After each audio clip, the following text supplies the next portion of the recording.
Hey guys, it's me, Miss Miller, here to do a special presentation of factoring. We've been doing when A equals 1, when A is greater than 1, and now we're doing a special case called the difference of perfect squares, or called the difference of squares. So let's go ahead and take a look at what that means. So first we want to always check to see if there is a GCF. If there is, we're going to factor that out. And what it's going to look like is this right here. You're going to have a perfect square minus, notice the word difference, b squared. So what you're going to do is take that first term and take the square root. You'll get a value, and take the square root and get another value. When we factor it, it's an easy pattern. Now the method that Ms. Flessa and I and Ms. Vargas and Ms. Harity have shown you with the x is perfectly acceptable here, using that middle term as b for 0. But here, when you see this, you can just use our simple trick of doing the a plus b and a minus b. So to help us out, we're going to relook at a list of perfect squares. So if you don't have a piece of paper already, get one out and a pen, and I want you to write this down. We're going to recall all of our perfect squares and also what perfect squares look like when there's an x.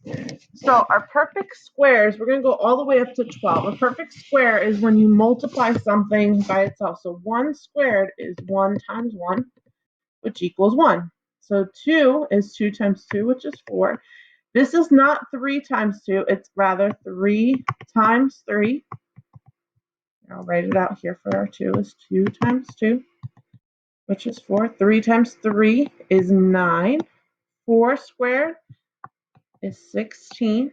5 squared, 5 times 5 is 25. 6 times 6 is 36. 7 times 7 is 49. If these aren't coming to you quickly, use your multiplication chart in your school planner, or have a calculator out to help you. 8 squared is 8 times 8, which is 64. 9 squared is going to give us 81. 10 squared is going to give us 100. 11 squared is 11 times 11, which is 121. And we're going to end with 12 squared. So 12 times 12 is 144. And it's important to remember that this, like, x squared is x times x, right? X to the 4th would be x squared times x squared. X to the 6th is x to the 3rd times x to the 3rd. X to the 8th is x to the 4th times x to the 4th. X to the 10th is x to the 5th times x to the 5th. These are why these are perfect squares. X to the 6th times x to the 6th gives us x to the 12th. So knowing that, even if it's not a square term, if you have to the 4th, 6th, 8th, 10th, or 12th, they're actually still perfect squares. They're just, that number, and you can actually divide by 2. Whereas here, you can't divide by 2. You have to multiply by itself. So if you haven't finished writing this down, hit pause and have this as a reference, because it's going to be really important to us as we go ahead and factor. So using this pattern to factor, let's go ahead and look. So because each of these are written as a squared minus b squared. So this is my first term, a squared. So I'm going to take the square root of 4x squared. The square root of 4 is 2. Again, looking back at your chart, the square root, if I look at 4, the square root would be 2. Wrong way. So I'd get 2, and the square root of x squared is just x. If I take the square root of 9, I get 3. Again, look back at your chart. When I see 9, that's the perfect square. The square root would be 3. If I have x squared, the square root is x. If I have x to the 4th, the square root is x squared. That's how this little chart works. So now, using my pattern of a plus b A minus B. This is acting as A. This is acting as B.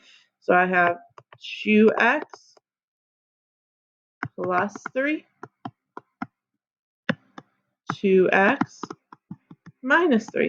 This is my factor. If I want to check it, I can FOIL. I can multiply.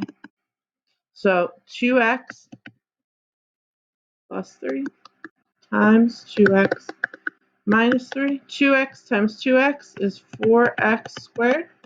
2x minus 3, 2x times negative 3 is negative 6x. 3 times 2 is 6x.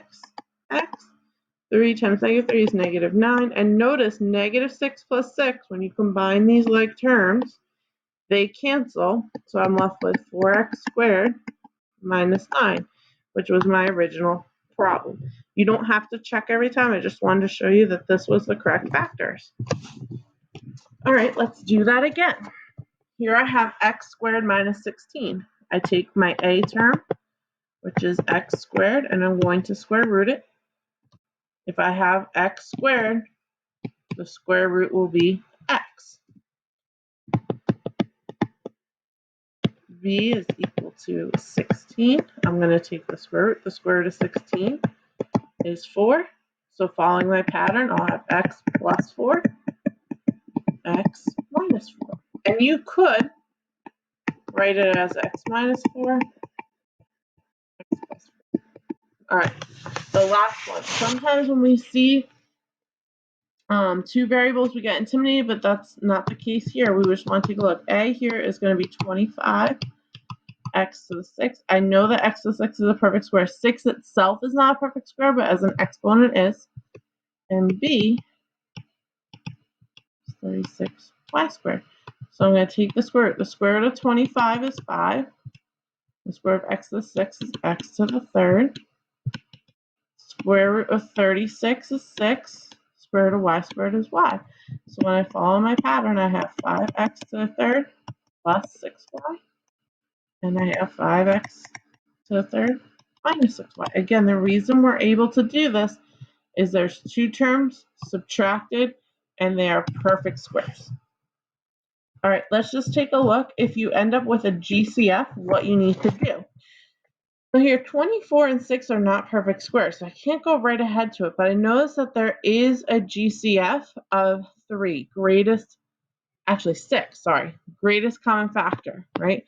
2 goes into both, 3 goes into both, but actually 6 goes into both. So my GCF here is 6. So if I factor that out, if I divide each term by 6, and I put it in front, remember our GCF, we did that a little while ago, maybe about a month ago. 6 goes into 24 4 times, and then 6 divided by 6 is 1. So I'm going to use this as my A and this as my B. If I take the square root of 4x squared, I get 2x, and the square root of 1 is 1. So I still keep the 6 that stays in front, and then I have 2x plus 1, 2x minus 1. When I look here, 3 is not a perfect square. Neither is x to the 3rd. 48 is not a perfect square. But notice that they have this right here in common, and 3 is a GCF. So my GCF here is going to be 3x. So I take that out. So I have 3x, and I'm left with x squared minus, and 3 goes into 48 16 times. The square root of x squared gives me x. The square root of 16 gives me 4. Bring down my 3x, and have x plus 4, x minus 4. Once you get used to the pattern, it gets a little bit easier.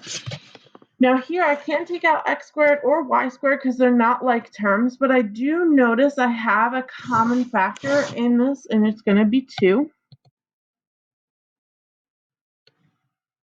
So when I take 2 out, I'm left with 9x squared minus 25y squared. And it's so convenient because these are perfect squares. If you look at your list right now, you can see that those are perfect squares. So again, square root of 9x squared. If you can do this in your head, you're welcome to, but if you want to write it out, I suggest you do. Square root of 25 is 5. So now I bring down my 2, and I have 3x plus 5y. 3x minus 5y. Again, you can check all of these through FOIL. If you have any question, please reach out to either me, Miss Flesta, Miss Vargas, or Miss Harity, and I hope you all have a great day.